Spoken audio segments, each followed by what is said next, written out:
अगर आप लोगों को 1% भी लग रहा है कि डे बाय डे आपके बाल काफ़ी ज़्यादा पतले हो रहे हैं या काफ़ी ज़्यादा झड़ रहे हैं, बहुत सारे लोगों को ये लगता है कि अगर उनके बाल ख़राब होते जा रहे हैं तो उसका मेन रीज़न सिर्फ जेनेटिक्स ही है, उनकी कोई गलती है ही नहीं इसमें। एंड आपको अगर समझ नहीं आ रहा कि क्या आप ऐसे गलतियाँ वगैरह कर रहे हो जिसकी वजह से आपके बाल दिन ब दिन डैमेज होते जा रहे हैं, तो फर्स्ट ऑफ ऑल हम लोग उन्हीं गलतियों के बारे में डिस्कस कर लेते हैं। सबसे पहली प्रॉब्लम है हार्ड वाटर की। अगर इंडिया में आप मोस्ट ऑफ द स्टेट्स या मोस्ट ऑफ द सिटीज़ को उठा के देख लो तो वहाँ पर हार्ड वाटर ही आता है, जो कि आपके बालों के लिए बिल्कुल अच्छा नहीं है। एंड हम लोग जो नहा रहे हैं हर दिन उसी पानी से नहा रहे हैं, तो उसकी वजह से हमारे बाल डैमेज हो रहे हैं। नेक्स्ट चीज़ है कि आप में से ही कितने सारे लोग ऐसे होते होंगे कि जो हर दिन शैम्पू लगा रहे हैं यही उम्मीद में कि उनके बाल और ज़्यादा नीट हो जाएंगे। फिर आता है इतना सब आपने डैमेज किया, नहा लिया, अभी उन बालों को आपको सुखाना भी है, तो आप क्या करोगे, मस्त एकदम हेयर ड्रायर को फुल हीट सेटिंग्स में अपने बालों के पास रख के फिर डैमेज करोगे। फिर आता है कि आप कितना अच्छे से अपनी नींद पूरी कर रहे हो। अगर अच्छे से नींद पूरी नहीं कर रहे फिर से स्ट्रेस बढ़ेगा, एंड अगर स्ट्रेस बढ़ गया तो फिर से हेयर फॉल ज़्यादा होने लगेगा। एंड नेक्स्ट अपनी डाइट, जिसमें 80 to 90% तो आपका कार्ब्स ही होता है, प्रोटीन ऑलमोस्ट ना के बराबर। हेल्दी फैट्स, दूसरे विटामिन, मिनरल्स, इन सबको तो भूल ही जाओ।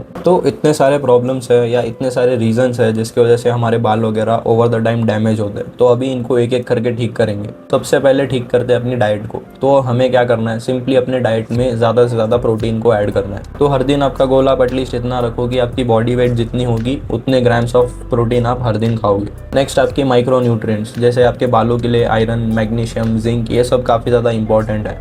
तो हमें ऐसे चीज़ें खानी है जिसमें ये सब चीज़ें ज़्यादा हो। नेक्स्ट है कि अपने स्कैल्प के हिसाब से एंड अपने बालों के हिसाब से एक प्रॉपर हेयर केयर रूटीन को आपको फॉलो करना है। एंड अगर आपको एक सिंपल सा रूटीन नहीं पता हेयर केयर के लिए, तो मैंने ऑलरेडी एक डेडिकेटेड वीडियो बना के रखी है, तो उसको चेक कर लेना। नेक्स्ट चीज़ है हमारे लाइफस्टाइल के बारे में, यानी हम लोग कितने घंटे अपनी नींद पूरी करते हैं, हम लोग अपनी बॉडी को एक्टिव रखते भी हैं या नहीं। हमें अपनी स्ट्रेस वगैरह को भी काफ़ी हद तक मेंटेन करना है, क्योंकि वही एक मेजर रीज़न है जिसकी वजह से हमारे बाल ख़राब होते हैं, स्किन ख़राब होता है। एंड अगर आपको स्ट्रेस को रिड्यूस करना है तो आप सिंपली हर दिन वॉकिंग कर सकते हो। एकदम बेस्ट चीज़ है भाई walking, low effort and high returns, ऐसे आप मान के चलो। नेक्स्ट है कि बहुत सारे लोग बस अपने बालों पे वॉल्यूम वगैरह लाने के लिए ना जाने कौन से वैक्स लगाते हैं, जेल वगैरह लगा दें, तो वो आपके टेम्पररीली बालों को होल्ड दे देगा, एक वॉल्यूम प्रोवाइड कर देगा, बट जो लॉन्ग टर्म डैमेज उससे होने वाला है आपको शायद वो पता नहीं होगा। तो इसीलिए मैं तो कहता हूँ कि आप अवॉइड ही करो कोई भी हेयर जेल या हेयर वैक्स या हेयर स्प्रे, जो भी कुछ आप इतने दिन से लगा रहे थे बालों में वॉल्यूम लाने के लिए, उन चीज़ों को पहले अवॉइड करो। एट लास्ट आपको अपनी कंसिस्टेंसी को भी मेंटेन करके रखनी है। ऐसा नहीं कि बस इन चीज़ों को 1-2 दिन फॉलो किया फिर रोने लग गए कि कुछ रिजल्ट्स नहीं मिल रहे। तो एटलीस्ट आप 2-3 महीने आप मान के चलो कि हाँ भाई, तब जाकर आपको कुछ अच्छे खासे रिजल्ट्स मिलेंगे इसमें। क्योंकि काफ़ी सारे लोग हैं जिनको जेन्युइनली उनके जेनेटिक्स की वजह से ही हेयर लॉस हो रहा होता है, हेयर फॉल हो रहा होता है, बट सिर्फ जेनेटिक्स पे ही ब्लेम डाल देना ये एक गलत चीज़ है। क्योंकि हमें अपने खुद हैबिट्स पे भी ध्यान देना है कि हम लोग क्या गलत कर रहे हैं जिसकी वजह से शायद ये चीज़ें हो रही होंगी। तो जितना आप अपने तरफ से ठीक कर सकते हो उन चीज़ों को आप ठीक करने की ट्राई करो। बाकी जेनेटिक्स तो हमारे कंट्रोल में नहीं होती, तो